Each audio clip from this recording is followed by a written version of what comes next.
Hi, welcome to LunART Live. My name is Augusta Brulla, and I'm the Visual Arts Coordinator here with LunART. And today I'll be talking with visual artist Leslie Iwai. Hey Leslie, how's it going today? Oh, I'm really good. Thanks for having me. I'm super excited to have this conversation and really thrilled that people are joining us today. Thanks so much. Great. Yeah, I'm super excited to have Leslie here today because not only is she one of my favorite artists, but she's also a really dear friend, and I'm a huge fan of her work. I just want to give you a little introduction on Leslie. She studied math and chemistry before earning a master's degree in architecture at Virginia Tech and was the first recipient of the Bemis Community Arts Fellowship in Omaha, Nebraska, and most recently was the first artist in residence for Urbana 2018. And she's a prolific artist. Her work can be found in numerous public and private collections around the country. And her current exhibition, Winter's Spring in Ältere Garten, is on view at the Miller Art Museum in Sturgeon Bay, Wisconsin. So we are so excited to talk more about it. And Leslie, how long have you been creating artwork? I guess about 20 years now, almost. I launched in Omaha actually about 2001, so it's 2020. But I also kind of really started out more even in architecture school, where I remember a teacher saying, "You're an artist," and I thought, "Oh, please don't tell me that because I don't think I can take that on." And then but I felt that call, and at some point the path narrowed to towards art, and I had to choose one or the other, and I chose art. Excellent. Yeah, so you have do a lot of installation art and you use a lot of different materials, and you also welcome the audience to participate in a lot of your work. And you have this really diverse, rich body of work. So I thought it was really important for people who may not be familiar with your work to see some examples of your past art. And this week we had a really great conversation where we talked about some of your past projects.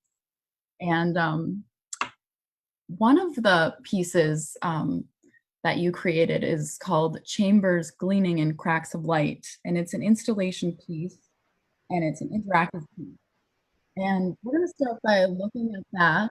I have a little video to show you, along with some other pieces. Let's take a look. So what you're looking at in this picture is there's actually a floor, and then the floor is lit, and each of these doves that you see here are sitting on individual glasses of water. And so I just, I love that sense of, birds on the water kind of floating, and I remember when I was thinking through this idea, like, how do I do that? And then the water glasses kind of came to mind, and the light, and it's called Chambers Gleaming in Cracks of Light. And each of these doves, I kept thinking, like, there's that sense of healing. Like, I think in Japanese pottery, when something's broken, the break is kind of completed with kind of preciousness, like some kind of gold. And I kept thinking, well, what that might look like in this installation. I was thinking a lot about, when people break and the light comes out, when hearts break and the lights come out, and things that are hidden. And so on the outside of those, I think it was 500 or 600 or more of these doves. And on the outside, I wrote, everything is fine. So it was like over and over again, everything is fine. And you know how we always, I don't know about you, but I would say often when that's said, that doesn't necessarily mean that everything is fine. Things are not fine sometimes. So I actually put together this little website where, I think it was kind of early days of the internet where you could do kind of keywords and things. And it was prayer in exchange for truth. And I took each of the things that people wrote in anonymously, and I actually recorded myself saying them too. So that was in the room. It was me reading these things that were not very beautiful. They were pretty ugly. And then actually wrote each of the words, one word per rose petal. I remember dumpster diving for roses. I remember having to buy dozens of roses. and just riding those inside and stuffing them inside the bird. So I made like a cavity in the bird. So the thing that's not fine is there, and the outside is sort of this peaceful looking thing. And then I invited people to come to several ceremonies, breaking ceremonies, and people could come and take a dub. And we had a second story window at I was at the Bemis Center for Contemporary Arts in Omaha, the second story window, and people threw the bird out the window. And I was there in that dress waiting for people to just celebrate that opportunity. And these birds, like, they don't fly, right? They're not flying, they're falling, they're gravity bound. But when they broke to pieces, the petals flew. And then there were petals, just dried petals surrounding people, just surrounding, and people were getting words in their hands and looking at them. And, and I think that we can, those times or moments where our hearts can be spoken to through art, some of these acts that seem, it was just very, I don't know, it was really beautiful to see people picking up petals and looking at them and reading them, and their hearts kind of opening up, or maybe it was speaking to them. Maybe, I don't know. It was pretty lovely. Oh, I really enjoyed this piece. This is a light box. I don't really have a formal name for it yet, but I think of these are layers of glass, but to me they're almost like pages of memory. And I think a lot of times, well, I've always put a lot of things stuck in books. I think a lot of people are sticking things in their phones now, right? But for me, it's sort of, I used to always, collect things and stick them between pages and dry them, or ideas. And this is sort of, if I could see through those books, sometimes those things age, right? And you open the book again and it's like, oh, it looked different to me when I put it in there. And I felt like, well, what if I could see the secret life between the pages? What's happening? Sometimes you just want to wish you could have X-ray vision into the depth of something, or, and this is sort of a little bit of that feeling. Maybe each of these has a different memory attached, but it's the idea of memory kind of being, and also the wax sort of is this idea of how do you handle memories? How do you handle precious things? Like the glass is sharp, right? How do you handle it? So the wax kind of is a sense of protecting something precious, So I like to collect stuff. Oh, this is really fun. This is my first tulip that I created. I remember I really wanted an industrial sewing machine really bad. If I could just have one. And I needed $2,000 for that machine. And I remember within a week, and I was like praying, like I really, really would like that. And then I got a $1,000 grant from the Nebraska Arts Council and a $1,000 gift from my uncle. And I just was like, immediately, like, I'm going to buy that machine. And I thought, if I buy that machine, if I could get that machine, I would make a giant giraffe and a 20-foot tulip. And this is it. And this is called Crash. And it was based on this was in 2007. And it was kind of right before the housing bubble burst. And I was kind of really thinking about the tulipomania and the first stock market. Well, not the stock market, but the first economic bubble burst was based on the tulip trade. It's the first recorded one, actually, based on the tulip trade in like the Netherlands. I wonder if I'm saying that correct, but anyway, they were trying to get the black tulip, and I read that by Andre Dumas. It's kind of an interesting kind of riff on, a lot of intrigue on trying to breed these tulip bulbs, and then they kind of blew up in their value, and then it kind of collapsed. And Amsterdam, right? So, New York used to be called New Amsterdam, and they based their stock market trade on the tulip trade, which is interesting, right? And then our kind of market crashed. I did this actually kind of like right before that, but it was, the length of it was covered in the Financial Times with the stock market, the world market prices on there. And I like that color of that paper. Can't help it. It's kind of a peach color. And then each of the petals are clear vinyl. Actually, it was all coated in clear vinyl, and those were ostrich feathers. And ostrich is sort of an animal or like a bird that people associate with fashion and sort of to strut. An idea like, what happens when that kind of comes crashing down. And after I made that 20-foot tulip, I was hooked. I was like, oh, I wish I really could make more tulips in my life. And I just never found the opportunity and really kind of had that just in the back of my mind. And it's funny because when I made this, it seemed to come very, it was tough, but it came pretty simply, you know, just kind of like, I think I made it like in 3 or 4 weeks or something.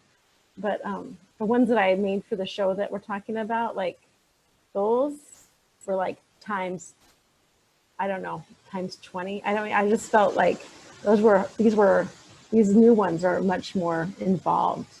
This one's like light and airy. Those are kind of dense in a way. They feel like there's weight. These feel light. This one feels light. Those feel heavy to me. Elegant but heavy, you know. And that's just Wow, Leslie, that was really incredible. Wow, a lot. If anybody has any questions, please put them in the chat. We'd love to hear your questions and comments. And Leslie, I'm so glad you got that industrial sewing machine. me too. Me too. Oh, thanks. I also want to just acknowledge that we're going to talk about the show at the Miller, and Helen Del Judas is on the chat, and she's the curator. So if you have questions, she probably will love to chat with you too. That's excellent. Yeah, and I know that you use that industrial sewing machine a lot in your current exhibit. Mm-hmm. Why don't you tell us more about it and what the meaning is behind the title? Okay, so the title is Winter, Spring, and Ältere Garten.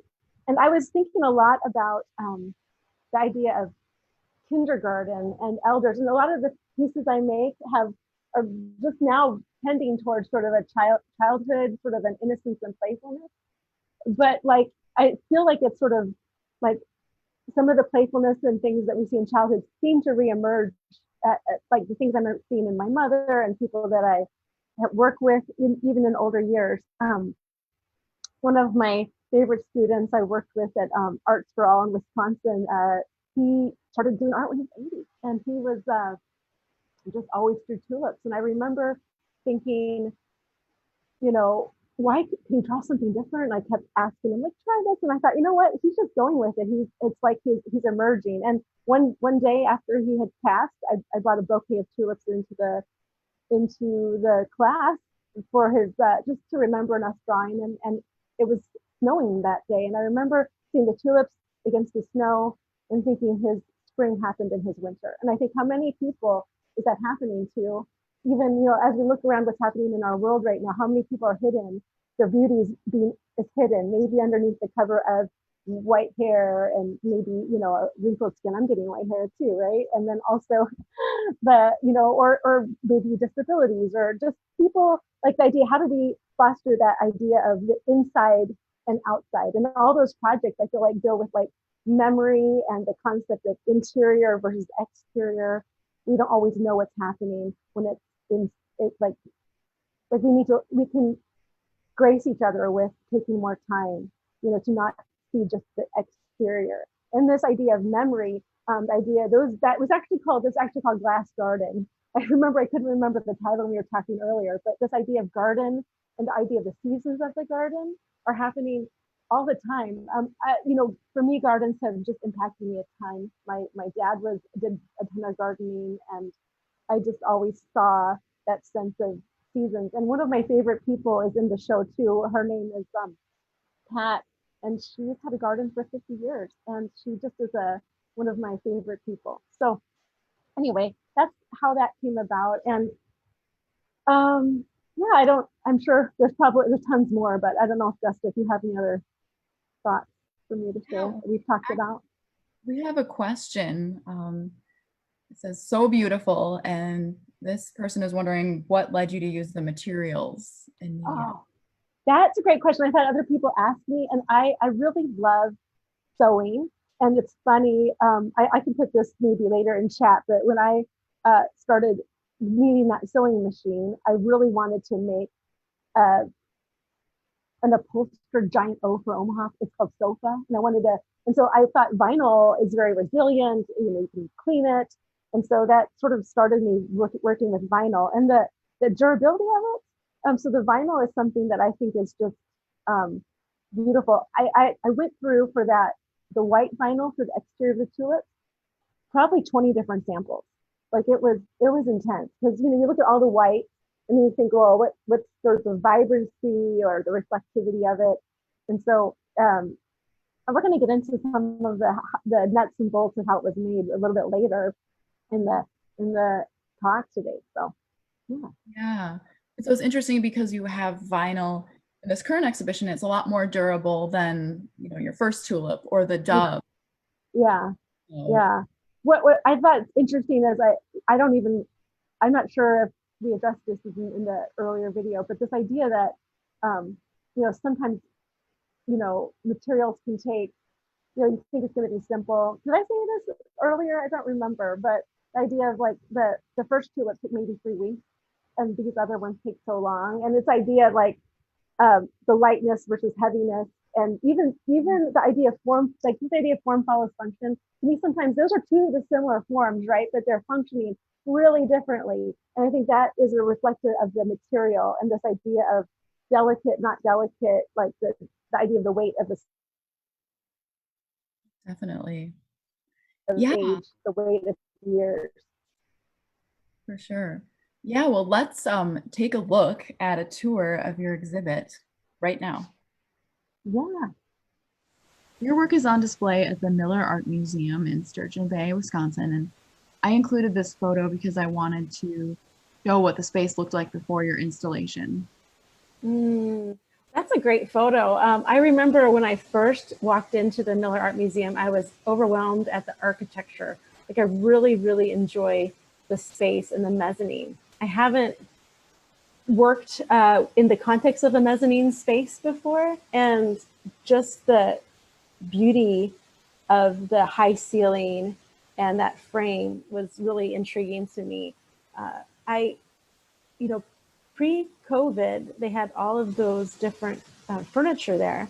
And then when COVID started, it was sort of, they needed to move things around and kind of clean out the space. Back in the back of the gallery is that orange square of rabbits. I made that for the Mimoka here in Madison, the gallery night to display at the Regal Fine, which is a shop in Middleton where I live. And it was super fun. I remember when Jessica, who owns that, asked me, like, hey, would you want to make something in my shop for a gallery night? I'm like, sure. But I always like these opportunities. Like I had made those birds that you'll see kind of flying through in these images. I had made one of those for a project in Omaha in like 2007, but like a giant version, like a Okay, so it 3-foot was a while version. ago. I've Yeah, seen those quite a while. yeah. And then I made some smaller versions. There's one of my first ones is actually in the display. It's the middle one with red piping. And they were really difficult to make. So I kind of abandoned ship on those for a while. And then I was sort of like, oh, I really like making those vinyl animals. And so I started making the rabbits, and because they were a lot easier to make. And then once I started making the rabbits, for this, as I kind of talked through this show, I thought, maybe I can make those birds again, because I have a technique on how I would do it now that I think it's functional. I can do it and not take, 20 hours per bird or something. But so that kind of has that part of that story of the rabbits and the square. And then when Helen saw those, our conversation started kind of evolving to me really wanting to go back and make tulips like the one I made that I talked about in for my other work. And then these are white vinyl, and they're about 17 to 20 foot long. I made two 17-foot and 3 20-foot. And they actually have like long zippers on their stems covered with those colors. I individually made each of the petals that are white, like they're all quilted in different designs. This image is really fun. It's called Rootlet. And it's another kind of a fun Madison story of folding these rootlets from one piece of paper into a form of kind of a carrot, but it's based on a quote by Dorothy Day. That's probably on my website. You could check it out. And I also love, these are some drawings that are in the show. There's so many different things in the show. It was fun because my work there's just a lot of, I would say the last 10 to 15 years of work, some are highlighted in this. I love to draw my work and love to do measured drawings. And those glass pieces, or those drawings are actually of glass pieces that are layered together, kind of like what I was showing in the glass garden piece. It's like the light box with the layered glass pieces. Those Okay. are larger brick size pieces. On the top, above the mezzanine, Helen curated all sorts of botanicals. So it feels like the whole gallery is sort of this giant garden. So it's kind of interesting to see the space really used differently. This is the first time, to my knowledge, that the space has been this cleared out and has provided a ton of flexibility in how to craft a kind of a whole garden or a whole piece of work inside of it. Wow, Leslie, that's just gorgeous. I'm already in love with the exhibit and I can't wait to see it in person. And I love how you transformed the space there at the Miller. Mm-hmm. Yeah, I love that we had, like I said, the opportunity to sort of work with that as a whole space, and even kind of crafting the base for the tulips. I mean, it was just really fun to be able to kind of move it around. I remember in my mind it was like, oh, it should be straight, looking right at those rabbits. And I remember, with Helen and I, kind of the curator, we were like, what about on a diagonal? And some people that know me know I get a little boxed in. I think it has to be one way. But I think over the years, I started to just kind of, it's been great to be able to be open to, just that collaboration. Yeah, I know you really enjoyed that collaboration with Helen, and you seems like you were a great team for this show. Really, yeah. And I just a quick fun, like, I think Augusta might have also mentioned this, but Augusta helped me install another show at the James Waters Gallery, and that's how we met. Yes. And so she's been in the thick of it, of installation with me also. So Yeah. Back in 2016. yeah, And it's 2016. called Daughter Cells, and it's a Yeah. really gorgeous exhibit. And you can check it out on Leslie's Mm-hmm. website at leslieiwai.com. Leslie has so much beautiful work. It's just a joy to browse your website and look at that. Mm-hmm. Yeah. And so looking at the rabbits, the tulips, the birds, and then thinking back in your past work, I see this theme of the multiple. You're using multiple Mm-hmm. and wondering if that's something that happens naturally for you or if that was intentional. And what does that multiple mean to you? Well, it's funny that the first chambers gleaming in cracks of light, that was about, I think, 500 or 600. And it's kind of like, I think you build this idea of the design, you put all this thought into the design, and then getting into this groove of making, and the power of that repetitive process is really just something that draws me in. And I remember being in design school and architecture school, and going to factories and seeing the multiples made, and somehow it dawned on me, oh, people design things to fit together. I mean, it's kind of funny that, like, it didn't dawn on me before, but the power of things fitting, and this idea of assembling, and just the power of exponents. I mean, I love math, so I love exponential power. Anything that can create that the kind of that logarithmic kind of line. To me, it's really exciting to see it sort of emerge in multiples. And some of my other pieces, like I did a piece called Pinsvin, and it was based on these little tiny like aluminum screen pieces. I have a piece kind of based on that in the show at the Miller. There's so many other pieces there, and I just love folding things. And then kind of, I think sometimes the form can emerge from multiples. Like, I think sometimes things emerge from multiples, and then there's also we can have like boundary and have things kind of come together. I think multiples kind of can create a form, and then sometimes if I start out with a form, multiples aren't as involved. So I think there's two ways to work: inside and outside, kind of outside in, inside out. Yeah, that's so interesting. Of course, we have the question, how long does it take to make one of the animals? Oh, well, this guy, I could take him off, but then it'll be done. I won't even talk anymore. That one, after I got my process down, about 8.5 hours, 9 hours per rabbit. That's after figuring out how to do it. It's because I make all the I forget welt cord, all the like piping. I make that. I cut all the foam and do everything by hand. At some point, I would love to maybe make multiples and multiples of things, but right now it's these two hands, and they get a little achy. The birds took kind of on average more like 10 to 12 hours. Their form is a little more complicated, and I remember not wanting to just deciding to go back. And I think I have a little, in our next thing we're going to show, it's a little bit about that process too. So that's a really good question though. And I mean, I love developing color palettes, and some of you know me from earlier in my career, and my color palette has really, I think, exploded in the last 10 years. I think that has to do with internal things, blossoming in my heart, things about life. I was at the beginning of my art career, I was really grieving a lot. And I feel like I see the color that I have in my palette, and I feel that there's a lot of healing. So I don't know, color, I think, isn't so expressive. Absolutely. And then another question I think that leads really well into the next video we have is, how has your experience abroad shaped your art and career?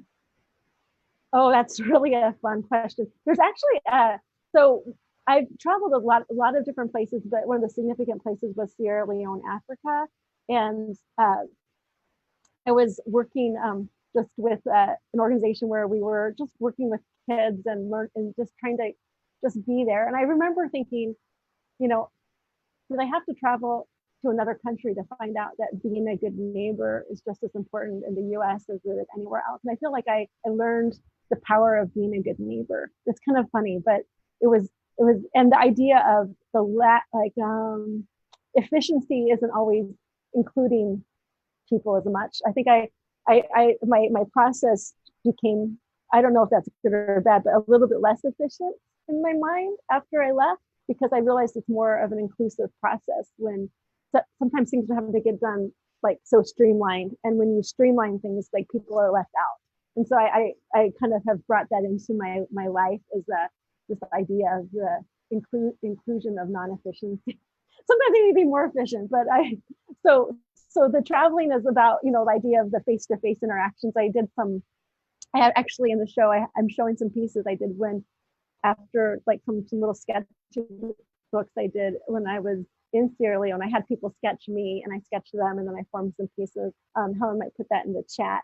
Those are called interfacings. And then you'll see a little in the next piece. There's you'll see a familiar form, and it's a matchbook that I got when I was in Sierra Leone. And I remember posting it on my Instagram story, and my friend that lives there, she's like, I just used those matches today. So anyway, I don't know. I mean, travel is so important for me to just, for all, I think, I just love it. I love entering in just new colors, textures, faces. Yeah, for sure. And I love that you talked about inclusivity, because we'll see that in the videos that you do let people help you with your work. And there's some things that are easier to do with an extra set of hands. So, and yeah, we're yeah. gonna take a look at first the rabbits and the birds, and let's roll that video now. Yeah, just for fun, when I was making those rabbits, like I really thought, I'd love to maybe pursue making these at a larger scale. And so it seemed like a good opportunity to maybe to apply for a design patent. So those are actually official patent drawings that were submitted. That's one of them. And so it's still in review. So it hasn't come back yet, but I'm hoping that it takes sometimes a year or more. And I think that things with COVID's probably slowed down a little bit, but yeah, it's like a rabbit with a through eye hole socket. Hopefully that makes it unique enough to get a design patent. I love that you showed that matchbook. Yeah, I was thinking about your inspiration and how your process begins. Yeah, that is a. If you look at that bird, that's a matchbook I got when I was in Sierra Leone, and I love that bird. I don't think I ever saw a bird pictured with the one wing forward and one wing back, and so that's where I took my inspiration. And my experience in Sierra Leone was really formative for me and how to interact. Just I don't know. I mean, it's funny. I posted this on a story the other day, and my friend living in Sierra Leone's like, I just used those today. Really? Yeah, yeah. But yeah, so when I was working on this, I think it's fun to know, like, you can cut foam with the turkey knife. I was So saying it's a turkey knife, a turkey. it's a turkey knife. It's a turkey knife. Yeah, and it's kind of a blast. I know there's companies that have you have like a CDC machine, but like I'm not doing a ton right now, and they're kind of fun to do by hand. Um, as I was talking about earlier, those rabbits were really hard to make, and once I got the technique down, I got a much better technique for the birds. Birds have these tiny little crevices that you have to turn inside out, which is kind of mind blowing to me. Oh my gosh! Like I think that's why I didn't make the birds for so long, because I just like had a lot of like dread, and I have to really yeah, because this is a kind of a fun moment where I see my friends helping me, and we're just like, oh my gosh, how do we get that in there? Ugh. And when I would turn it by myself, it would take sometimes 3 hours and some crying. So yeah, it just Looks I, so glorious. yeah. That's how I feel like that this show has had a lot of joy in the middle of the strange year. Oh, this is a picture of one of my little maquettes that I was making to kind of demonstrate, how to You have how to these make. exquisite maquettes, and that's something I wanted to show. Yeah, you can kind of see. So that's me designing it around the furniture and the big rug before all of that was removed for COVID.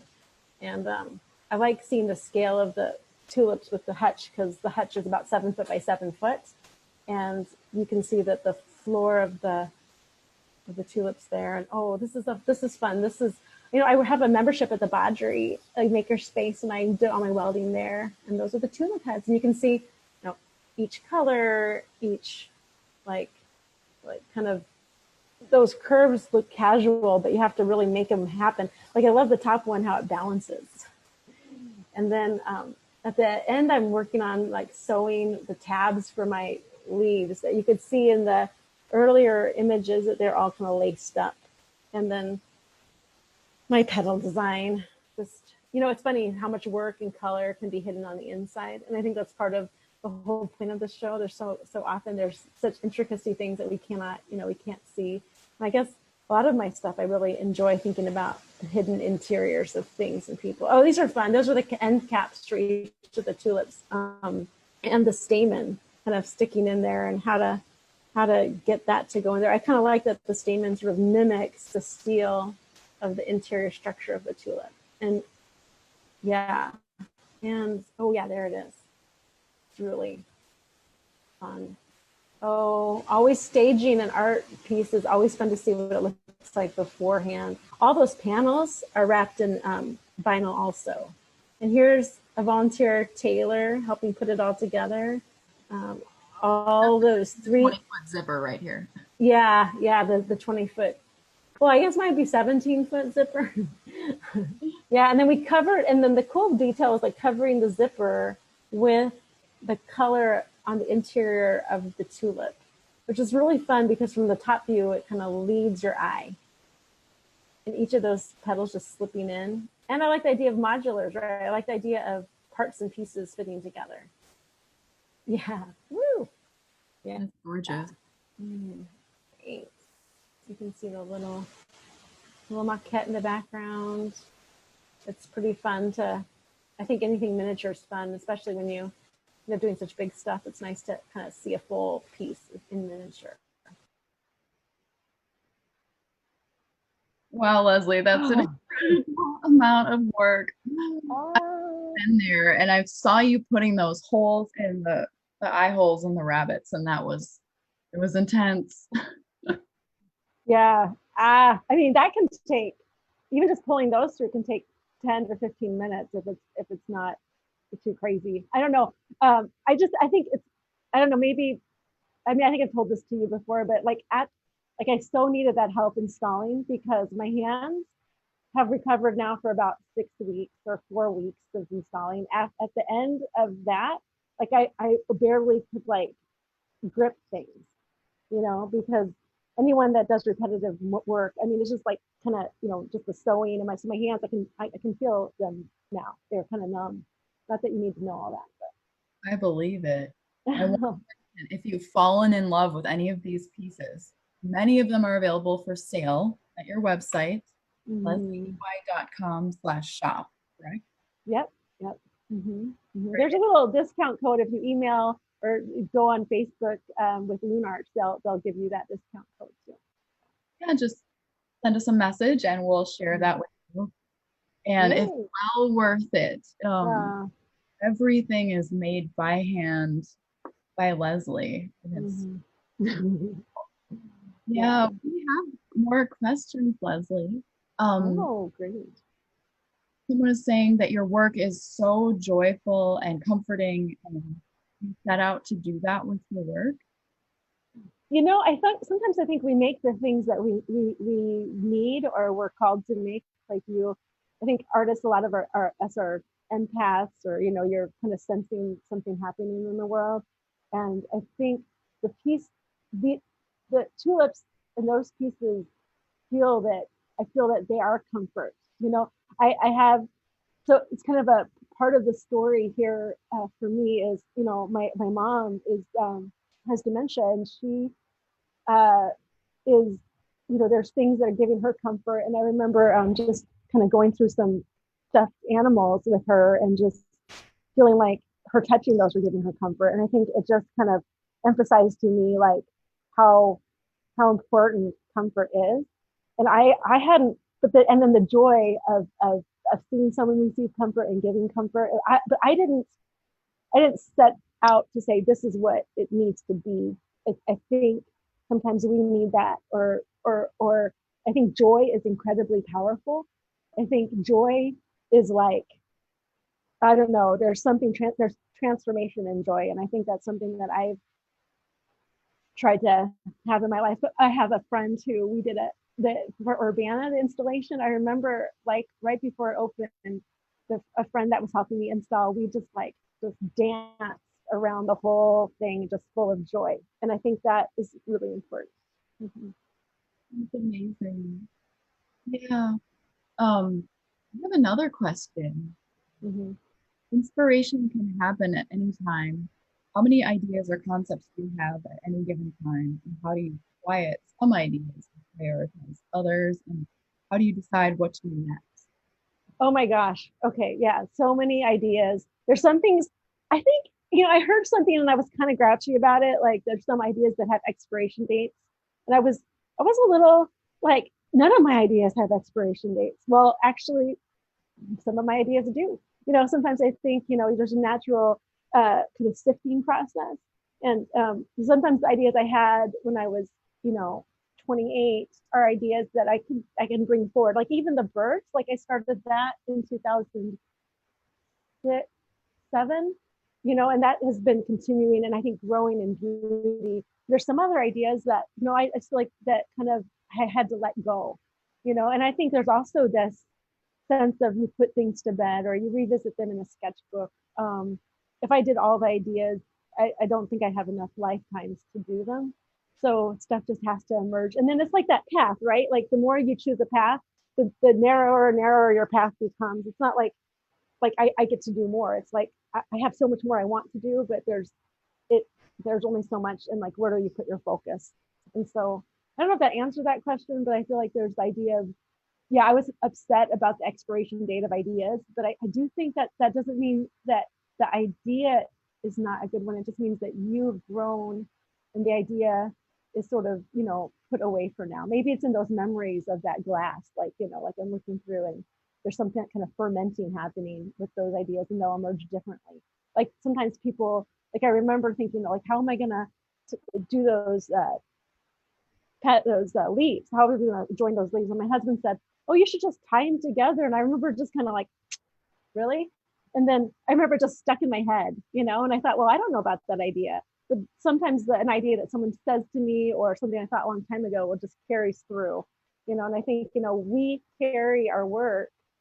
I mean, I don't say we, I'm not telling everyone, but for me, I feel like I carry all my work comes with me. It's like everything I've done kind of helps continue to form stuff. So even ideas I may have given up are still informing the new ones that I'm pursuing. So. I love that idea because when we're looking at winter, spring, we're not looking at a year's worth of work, we're looking at a lifetime. Yeah. And every piece and every moment that led up to that exhibit is compounded, and that's what makes it so powerful, I think. Yeah. That's, I love that you brought that up, and all of a sudden it kind of hit me. Like even the projects we talked about at the very beginning, those three, like the inside outside portion, the idea of breaking, the idea of vibrancy and memory, have just been a big part of my work. And thank you for bringing this together. And speaking of your larger pieces, someone is wondering where they're stored when they're not on display. Oh goodness. Okay. Well, I'm not going to turn the computer around right now because it might lose connection, but my studio is pretty packed with stuff. Sometimes people acquire things, and that's great. Like I would love to find a permanent home for the tulips or a place to display them again. But when they're not on display, they'll be packed away and they'll be in storage. You know, so I had to rent a small storage unit for some of my other pieces that are so um, they're so dependent on a environment that's not going to be too muggy or too dry. You know, it has to be dry and free of water. So yeah. So some pieces need special storage. Some pieces are kind of just hanging out with me right now. So yeah, and if you want some and take them off my hands, I'd be fantastic. Yeah. LeslieEY.com. I'm gonna hit that up soon. Yeah, and I know before we forget, you have a special announcement. Yeah, I have a few different things. One of the special things is I wanted to mention that I have been excited about my work with the Miller, and there's a fun music kind of collaboration that's going to happen called Love on Holiday with the Holiday Music Motel down there in Sturgeon Bay. And so there's going to be some musicians writing a song about the tulips. So I'm excited about that. And kind of on that note of like the extending the grace of reaching outreach, we are now I'm able to tell you now that the show is extended until February 27th.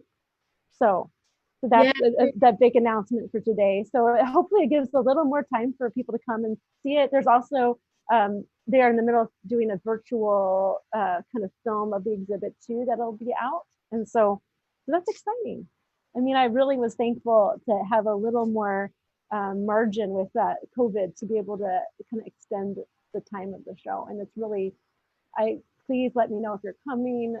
I try to make the trip, as much as I can to meet people that are coming. Great. Yeah, and I want to mention that you really documented the process of this exhibition and past work on your Instagram. So I recommend, if you haven't seen it, go follow Leslie on Instagram. He has lots of fun process videos, and you also have a tour of the exhibit on there, a guided tour. So definitely check it out. Yeah. And thank you so much, Leslie, for being here with us today. Well, thanks for having me. And before we go, I have a special announcement from you.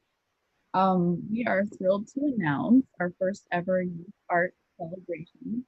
And we're calling all young women artists between the grades of 2 and 12 to submit your work about the theme of families. So we're really interested in hearing from you about what family means, and we're accepting conventional art submissions virtually. And we're going to put all the submissions in a virtual gallery on our website. And we also are going to have the opportunity to display them virtually in various venues throughout 2021. So you can learn more at lunartfestival.org. Definitely check that out. And if you enjoyed this program and our other programming, please consider donating to LunART so we can do even more like this. Your donation is tax deductible and it will go a really long way in supporting programming. And you can visit lunartfestival.org. So thank you again, Leslie. Thank you so much. This was wonderful. Thanks everyone for your comments and questions, and Yeah, thank you for coming. Thank you for showing up. And thank you so many people that I know or don't know. I mean, you're amazing, and we couldn't continue to keep making art without your enthusiasm. Thanks.